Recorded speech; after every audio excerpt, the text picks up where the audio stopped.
their will.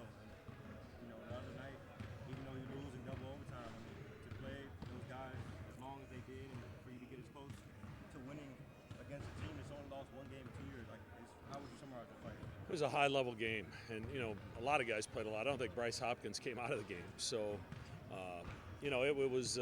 There's a lot of plays made, and plays made at one end and an answer on the other end. Guys making free throws at critical times of the game on both ends of the floor, and we made a few more mistakes late in the game than they did, and that was a difference. But it certainly wasn't because of a lack of effort. That was a great college basketball game.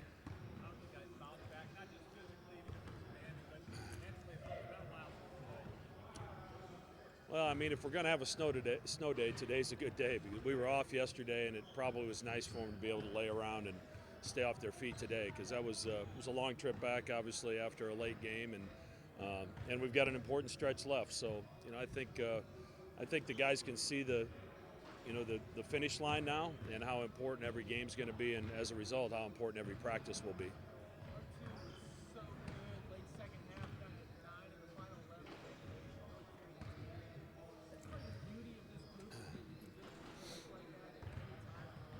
Yeah, I mean, you look at our starting lineup, and really everybody's had their moment in the sun in terms of playing great basketball late in games. All five of them have done it at some point during the season, and the way they defended us, they stayed home with some shooters, and it let Ryan be able to operate in the paint, and they went under a couple ball screens, and he made him pay for it. So he was really, really good late in that game, and gave us a chance to win it.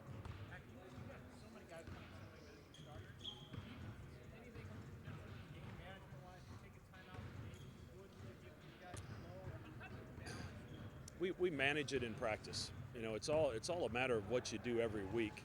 And guys that don't play as many minutes in games, they do extra stuff in practice to make sure they're staying sharp. And guys that play a bunch of minutes, we're really careful with how many miles we put in their legs outside of the game. So, and let's not forget they're 19, 20 years old. Their bodies are fine. It's not like an NBA team playing 80-some games, and it's a grind. These guys, they're doing fine. We don't have to do load management much in college, no. Dating back to the Villanova game, probably before then, but it feels exceptional now. Just the shot making from Trey, especially when you guys really need a bucket down the stretch. I feel like he's the one delivering it every time, or at least more often than not. I guess, what have you thought of his shot making and just how much he's raised the game? His mid-range has always been good, and his ability to get to the basket and kind of be sneaky with his finishes when he gets down there has improved a lot. And obviously, his three-point shooting. What was he, 28% last year, and now he's in the low 40s. So, he's done a great job of adding things to his game and, becoming a better three-point shooter, which helps set up everything else because you have to run him off the line when you're shooting that kind of percentage. But, what he's doing for us, not just on the offensive end, defensively, we ask him to do everything as well. So he's had a heck of a year, and he's playing his best basketball at the right time.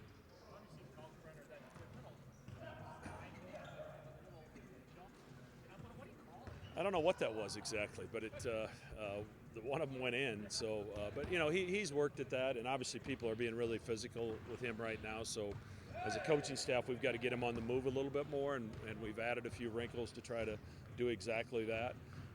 And we'd like to get him some more opportunities in transition before that defense can get totally set.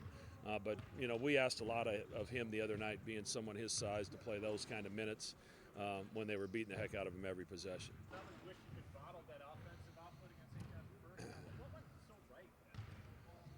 We made good decisions with the basketball, and we didn't turn it over. We were one of the, I think, few teams to be under 10 turnovers against St. John's, which doesn't happen often.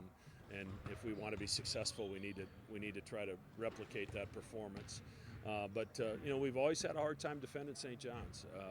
Coach Anderson's teams play in space. They play extremely fast. I think they had 28 points. Second chance points against us the first time, 19 points, 19 transition points. So we've got to try to turn that part of their game off at their place, because those are the kind of plays that really gets the crowd into the game, and we're going to have to clean that part up in practice the next few days. Matt, you mentioned seeing the finish line, and it seems, at least from my point of view, you play at Providence, you play at St. John's in their small gym, you play Marquette, you play at Villanova. This is probably the hardest stretch for anybody who's eyeing that regular season title. I guess, how do you manage that with the weight of maybe the regular season? Yeah, one game at a time. You know, we've really bounced back and put ourselves in a good position compared to where we were at Christmas time. So you know, obviously we'd love to win a conference title, and we're going to leave it all out there. We've got a tough stretch here, and I think we probably have to win out to be able to do that. But you can't win out unless you win the first game, and then you can't win out unless you win the next game. So we really have to stay focused on the moment and what has to be done for us to get ready for St. John's. And if we're fortunate enough to go there and get a win, then we'll turn our attention to Marquette.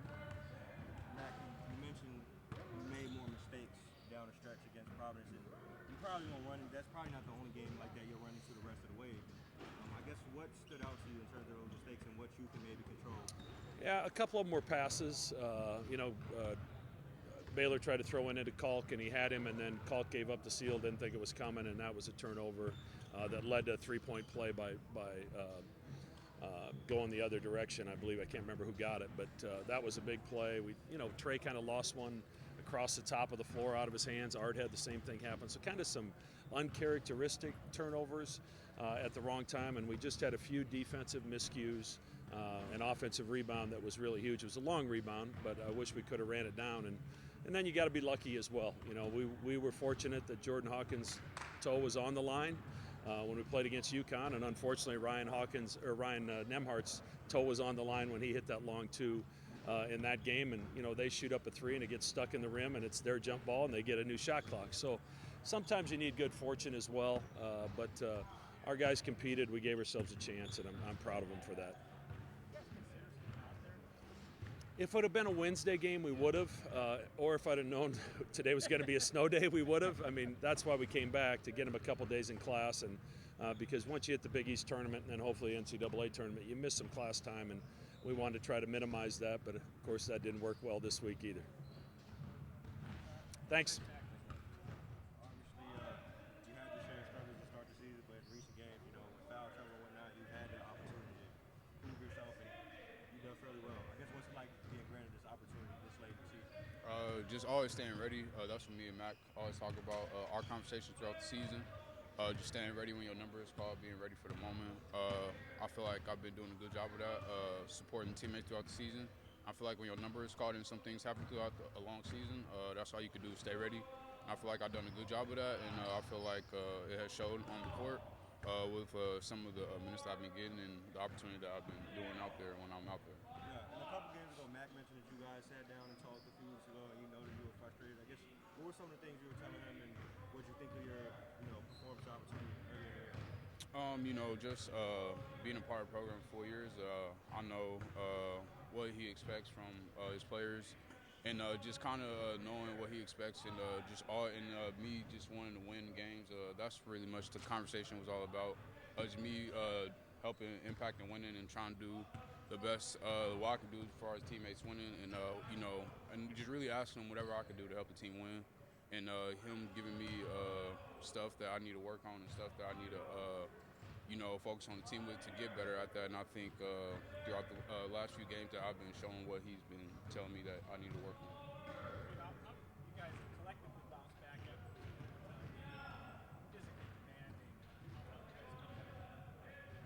I think our trainers Ben and our strength coach Jeremy do a good job of keeping us recovered, keeping us healthy, and keeping us trying to be close to 100% as possible. That's hard to do with a long season like this, but just listening to what they say, and then obviously being smart on and off the court with how we practice, and then extra reps and extra shots that we get up inside and outside of practice. So just being smart with that, and taking care of our bodies and doing the necessary stuff to stay healthy.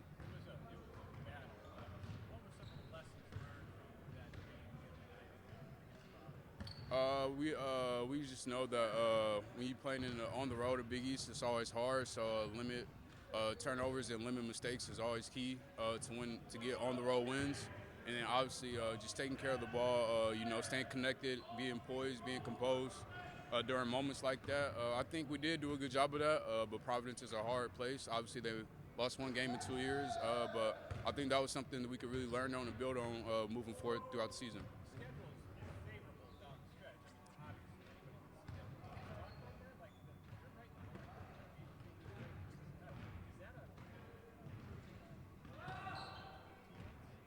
Yeah, we definitely know that. We talk about that a lot, but at the same time, in the Big East, you got to focus at one game at a time. Every game is challenging. We play a really good St. John's team that just beat Providence, so we have to be ready for them, prepare for them, and just take it one game at a time. Focus on the next opponent, just go from next step to next step.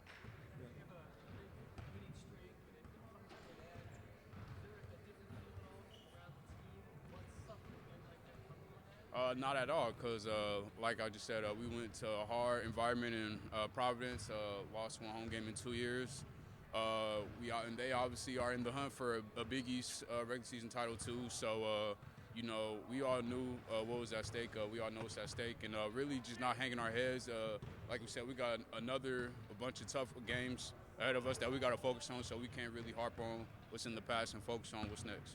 You mentioned performance staff and whatnot. I guess, how do you even prepare for a game in that intimate gym against St. John's after going double OT with a team as good as Providence? I think that's what our scout team always prepares for every day, is to see what we going to see in the games coming up for the next opponent. I think our scout team does a great job of showing us what to prepare for, and obviously with the environment in St. John's, it'll probably be very similar to Providence, so that kind of helps that we were just on the road and played against a tough environment. So going to another tough environment, we'll probably be more comfortable, more accustomed to it, and I think that's something that we'll be ready for down in New York. Yeah, and I know you're probably not paying attention to some of the other team schedules down the stretch, but looking at having to play just again at Providence, then at St. John's, then Villanova in a week or so, does it feel like you guys maybe have the toughest schedule the rest of the way to try to get that regular season title? Like you said, I really don't know what the other team schedule are like, so I really couldn't tell you. But all I know is that we got to focus on what Creighton has in store, and all we can do is take it one game at a time, focus on us, and whatever the results lie, the results will lie.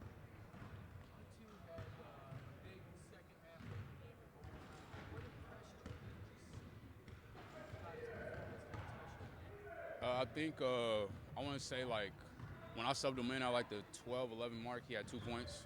And then we came back and got me. Like you said, he took off from there. So I think for him to be resilient, not give up, persevere through a tough first half and a little bit of the second half, to come back and stay composed and poised and lead us back into that game, into overtime and second overtime. It impresses me, but at the same time, I'm not, it's nothing shocking to me. Being an R2 teammate from last year to even throughout this year in Maui, he was big time. So I'm not really, I'm kind of used to that. I kind of expected it coming from R2, and I'm just happy how he carried himself throughout the game. I think that's something that will help us throughout the rest of the season.